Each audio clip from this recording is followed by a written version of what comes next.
नमस्कार भारत। नमस्कार हिंदुस्तान। साथियों, आज के लो बेसिक्स के इस अंक में आपका स्वागत है और मैं उम्मीद करता हूं कि आपको आज का अंक भी पसंद आएगा। क्यों अभिषेक? बिल्कुल। तो मेरा नाम है उमेद सिंह चौहान और मेरे साथ हैं आपके मित्र, मैं एडवोकेट अभिषेक टावरी जी। तो आज हम एक विशेष मुद्दा लेकर आए हैं बातचीत करने के लिए। हमारी बातचीत होती है, आपके साथ भी होती है और मेरी अभिषेक के साथ होती रहती है। क्यों अभिषेक? बिल्कुल। तो आज का मुद्दा हमारा है एक छोटा सा इंश्योरेंस। ऐसा बिंदु है जीवन का, आपने इस शब्द को सुना है। आज हम ये जानने की कोशिश करेंगे कि इंश्योरेंस क्या है और किस किस तरह की होती है। इसके पीछे का एक मुख्य कारण है, उसकी बात भी हम करेंगे, लेकिन पहले अभिषेक से यही पूछ लेते हैं कि इंश्योरेंस क्या होता है। उमेद, अपना जो ये आज का चर्चा का विषय है इंश्योरेंस। ये इंश्योरेंस कैसे लीगली इफेक्ट करता है किसी को, अपन इस बारे में चर्चा करेंगे। लॉ में इंश्योरेंस के लिए क्या प्रोविजंस है और अगर इंश्योरेंस नहीं हो तो अपने को क्या दिक्कतें दोस्तों महसूस हो सकती है या क्या दिक्कतों का अपने को सामना करना पड़ सकता है। अपन उस बारे में इंश्योरेंस को थोड़ा सा समझने की कोशिश करेंगे लीगल पर्पज से।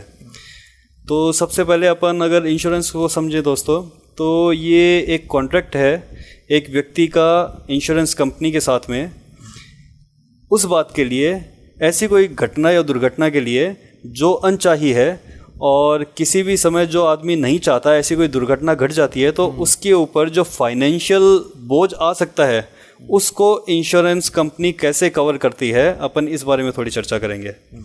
तो सबसे पहले अपन इंश्योरेंस के प्रकार देखें या समझें। हाँ। उमेद, तो वो मेनली दो तरह के होते हैं। एक तो होती है लाइफ इंश्योरेंस और दूसरी होती है जनरल इंश्योरेंस। लाइफ इंश्योरेंस से तो परिचित हैं ही साथ। बिल्कुल बिल्कुल। तो अपन इस अपने एपिसोड के अंदर लाइफ इंश्योरेंस की बात नहीं करके जनरल इंश्योरेंस के बारे में जानकारी को कवर करेंगे। तो ये जानने की कोशिश करते हैं कि इंश्योरेंस कौन कौन से तरह की होती है। जैसे कि दो तुमने बताया, एक लाइफ इंश्योरेंस, एक जनरल में भी अलग अलग तरीके की कोई जो हमारे व्यूअर्स के काम आ सके। बिल्कुल, बहुत सारी दोस्तों इंश्योरेंस होती है। लाइफ इंश्योरेंस को अपन देखें तो उसके अंदर लाइफ इंश्योरेंस होती है, मेडिक्लेम होता है, टर्म इंश्योरेंस होती है। उसी तरह जनरल इंश्योरेंस की अगर अपन बात करें दोस्तों, तो जनरल इंश्योरेंस के अंदर मोटर इंश्योरेंस, फायर इंश्योरेंस और व्हीकल के लिए tyre protection insurance, consumable insurance, बहुत तरह की होती हैं। बहुत तरीके की। तो अपन आज सिर्फ चर्चा करेंगे जनरल इंश्योरेंस के अंदर भी व्हीकल इंश्योरेंस जो कि थर्ड पार्टी इंश्योरेंस है दोस्तों, उसके बारे में अपन चर्चा करेंगे। मुद्दा है, बहुत ही शानदार मुद्दा है। अभिषेक, हमारे पास जितने भी व्यूअर्स हैं उन सब को मिला लो, हमें मिला लो, और हम जिनको जानते हैं हर व्यक्ति के पास छोटा मोटा कोई ना कोई व्हीकल तो है, 2 व्हीलर हो, 4 व्हील हो। ज़्यादातर इंश्योरेंस करवाई जाती है, लेकिन कुछ लोग जो है वो इस इंश्योरेंस को एक बोझ समझते हैं, उसका प्रीमियम चुकाना और उसके बाद में छोड़ो जी ये इन सड़कों पे नहीं चलेगी, गांव में चलेगी, वगैरह वगैरह एंड सो ऑन, बहुत सारी स्टोरीज होती हैं। तो वो इस चक्कर में इंश्योरेंस नहीं करवाते हैं। खास मकसद क्या है इंश्योरेंस का और क्या कानूनी रूप से ये ज़रूरी है, ये हमारे व्यूअर्स को आज बताया जाए। उमेद, अपन जो चर्चा कर रहे हैं वो कर रहे हैं मोटर इंश्योरेंस की। तो दोस्तों सबसे पहले अपन समझें एक बात को कि इंश्योरेंस दो तरह की होती है। एक तो जो आदमी अपनी इच्छा से इंश्योरेंस लेता है वो, और एक वो इंश्योरेंस जो मैंडेटरी है, ज़रूरी है, जिसके लिए लॉ कहता है कि आपको ऐसा इंश्योरेंस करवाना ही पड़ेगा। तो दोस्तों जो स्वेच्छा से लिया जाता है, जो अपनी इच्छा से लिया जाता है, वो इंश्योरेंस ऐसा है जिसको अपन टर्म प्लान भी बोल सकते हैं, जिसको अपन LIC लाइफ इंश्योरेंस पॉलिसीज भी बोल सकते हैं।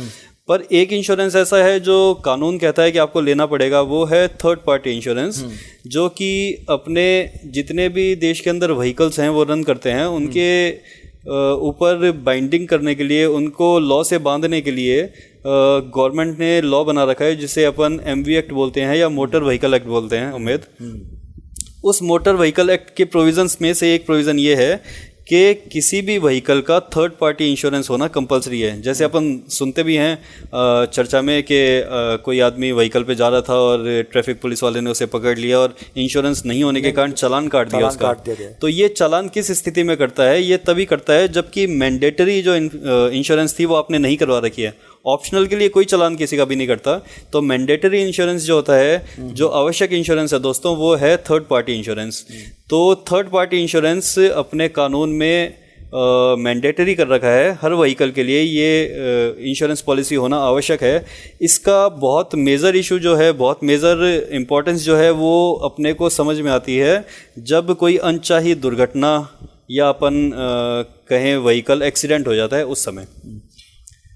एक्सीडेंट होने के बाद में थर्ड पार्टी इंश्योरेंस है, यही जो है वाहन मालिक और वाहन चालक को बचाव देगी। किस तरह से देगी, इसका भी खुलासा होना चाहिए। क्या फायदा है, नहीं करवाए तो क्या नुकसान है। जैसा कि ये तो बता दिया कि कानूनी तौर पर ज़रूरी है, एमवी एक्ट में इसका प्रोविज़न है। अगर इसका प्रोविज़न को वायलेट किया जाता है तो चालान तो कटने वाला है, लेकिन इस चालान से वो रिलीफ नहीं मिलने वाला है जो इंश्योरेंस से मिलने वाला है। बिल्कुल बिल्कुल।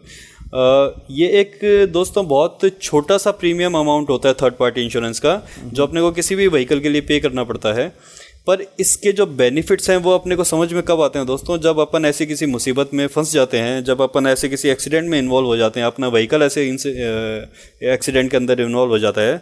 उसमें क्या होता है, आप समझिए इस बात को, कि जब भी कोई व्हीकल किसी एक्सीडेंट में इन्वॉल्व हो जाता है तो उससे दो तरह की घटनाएं होती है। एक तो जो व्हीकल का इंश्योरेंस है उसके खुद के दुर्घटनाग्रस्त होने से उस व्हीकल का नुकसान होना हो जाता है, प्लस उस व्हीकल के चालक का नुकसान होना। सेकंड होता है सामने वाला जो पार्टी है उसको नुकसान होना। तो इन वर्ड्स को समझने से पहले अपन 3 वर्ड पहले समझते हैं दोस्तों, फर्स्ट पार्टी, सेकंड पार्टी और थर्ड पार्टी। ये 3 पार्ट हैं किसी भी इंश्योरेंस के लिए। तो फर्स्ट पार्टी अपन कहते हैं बीमित व्यक्ति, इंश्योर्ड पर्सन को, जिसने की इंश्योरेंस पॉलिसी ली है, जिसके नाम से पॉलिसी जारी की गई है। बिल्कुल, जो इंश्योरेंस जिसके पक्ष में है। सेकंड हुई इंश्योरेंस कंपनी, वो ही सेकंड पार्टी, वो सेकंड पार्टी। और इन दोनों को छोड़ के कोई भी जो तीसरा व्यक्ति है वो ही थर्ड पार्टी दोस्तों जी। तो अपन इसी थर्ड पार्टी इंश्योरेंस की बात कर रहे हैं। जब एक्सीडेंट के अंदर इंश्योरेंस जिसके फेवर में है उसके चोट लगी या नहीं लगी उससे मतलब नहीं है, उस व्हीकल के चोट लगी या नहीं लगी उससे मतलब नहीं है। सामने वाले किसी व्यक्ति की अगर चोट लगी और उस चोट के कारण वो आहत हो गया, आहत में उसके चाहे इंजरी हो गई, चाहे फ्रैक्चर हो गया, चाहे उसको ऑपरेट कराना पड़ गया, या फिर अनहोनी घटना के अंदर वो खुद खत्म हो गया, उसकी मृत्यु हो गई, ये थर्ड पार्टी इंश्योरेंस इन तीनों चीज़ों को कवर करती है। और इसमें जैसा कि तुमने बताया कि सामने वाले को अगर की डेथ हो जाती है थर्ड पार्टी व्यक्ति की, तो जाहिर सी बात है उसको बहुत सारा नुकसान हुआ है। बिल्कुल, मे भी कि वो कुछ अर्निंग करता होगा, उस अर्निंग को कानून में क्या प्रोविज़न है, कैसे कैलकुलेट करते हैं, छोटा मोटा सा एक साथियों को बताया जाए कि अगर थर्ड पार्टी न किया जाए तो आर्थिक रूप से वाहन चालक और वाहन मालिक को कितना नुकसान भुगतना पड़ सकता है। दोस्तों, जो मैंने बात आपको बताने की कोशिश की, जब कोई भी व्हीकल किसी एक्सीडेंट में इन्वॉल्व हो जाता है तो सामने वाले जो थर्ड पर्सन है उसको जो भी इंजरी हुई है या उसकी डेथ हुई है, तो ऐसी स्थिति में वो व्यक्ति खुद इंजर्ड अगर है तो वो व्यक्ति खुद, और अगर उसकी डेथ हो गई है तो उसके लीगल हेयर्स जो हैं, सक्सेसर जो हैं, वो कोर्ट में जा सकते हैं और ये क्लेम कर सकते हैं कि इस व्यक्ति के चोट या दुर्घटना से उन्हें 2 लाख, 5 लाख, 10 लाख, 50 लाख और करोड़ों रुपए कितने का नुकसान हो गया। ये अमाउंट जो है ये डिपेंड करती है उसकी अर्निंग के ऊपर। मान लीजिए कोई व्यक्ति अगर लाख रुपए महीने का कमाता है और अगर उसकी डेथ हो गई है तो इसका एक क्राइटेरिया बना हुआ है, इसकी एक टेबल बनी हुई है एमवी एक्ट के अंदर। उस अकॉर्डिंग ये देखा जाता है कि उस व्यक्ति की जिसकी डेथ हुई उसकी एज कितनी थी, उसकी अर्निंग कितनी थी, उसके ऊपर डिपेंडेंट लोग कितने थे, उस अकॉर्डिंग उसका क्लेम सेटलमेंट का अमाउंट तय किया जाता है दोस्तों। तो जहाँ पे कोई व्यक्ति एक अच्छी अमाउंट अर्न कर रहा है मंथली, उसका अगर क्लेम सेटलमेंट अगर अपन करते हैं और उसकी एज भी मान लो यंग है, 35 ईयर्स का है, 30 ईयर्स का है, 25 ईयर्स का है, या इवन 40 ईयर्स तक का है, तो उसका क्लेम अगर सेटलमेंट के ऊपर जाएगा तो ये बहुत करोड़ों के अंदर चला जाएगा। और अगर ये थर्ड पार्टी इंश्योरेंस नहीं हो तो ये लायबिलिटी जो है, ये लायबिलिटी आती है उस व्हीकल के ऑनर के ऊपर और उस व्हीकल ड्राइवर के ऊपर, चालक के ऊपर, जिसके कारण से दुर्घटना घटित हुई है। तो ये एक बहुत बड़ी ऐसी फाइनेंशियल क्राइसिस की स्थिति आ जाती है अगर इंश्योरेंस, थर्ड पार्टी इंश्योरेंस नहीं कराई हो, क्योंकि ये सारा का सारा अमाउंट जो है वो उसको खुद को, व्यक्ति को या उस चालक को पे करना पड़ता है। तो व्यूअर्स, देखा आपने इस तरीके का जो क्लेम होता है एक बड़ी अमाउंट का, उसको चुकाते चुकाते हो सकता है कि घर मकानात बिक जाएं। बिल्कुल बिल्कुल, इसीलिए थर्ड पार्टी के जो इंश्योरेंस है उसकी अहमियत है। जब भी एक्सीडेंट में कोई व्हीकल इन्वॉल्व हुआ तो चालक और उसका मालिक जो है उसके ऊपर कोई लाइबिलिटी आती है तो उस लाइबिलिटी को इंश्योरेंस कंपनी कवर करती है दोस्तों। और वो जो भी नुकसानी है, वो जो भी क्षतिपूर्ति है, वो जो भी कंपनसेशन अमाउंट है, वो उस व्यक्ति विशेष को न दे करके इंश्योरेंस कंपनी उसका भुगतान संबंधित पक्षकार को या जिसको नुकसान हुआ है उसको करती है।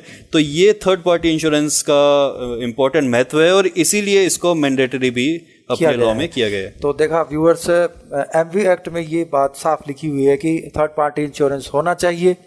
इसके अलावा अगर ये नहीं होता है तो एमवी एक्ट में इसका चालान कटने के भी प्रोविज़न है, जुर्माना भरना पड़ता है।